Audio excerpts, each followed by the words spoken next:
Iniwala ang kalihim ng Department of Interior and Local Government o DILG na nasa Pilipinas pa rin itong pinaghahanap na si Charlie Atong Ang.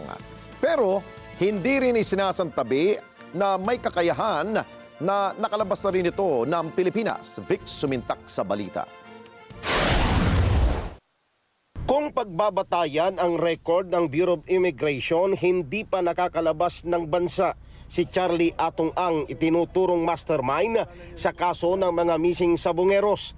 Itong inihayag ni Department of Interior and Local Government o DILG Secretary John Vic Remulla sa pulong balitaan sa Campo Crame.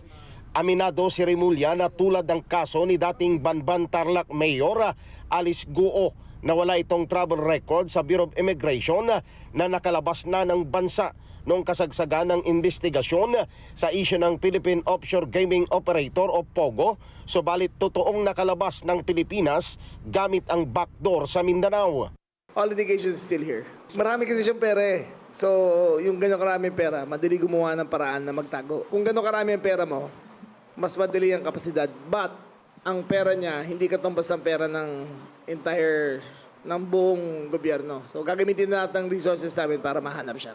Sa 22 akusado sa kaso ng missing sabungeros na mayroong warrant of arrest, tanging si Ang ang hindi pa na-aresto ng Philippine National Police Criminal Investigation and Detection Group o PNP-CIDG sa kabila na mayroon ng 10 milyong pisong patong sa kanyang ulo na inilaan ang DILG.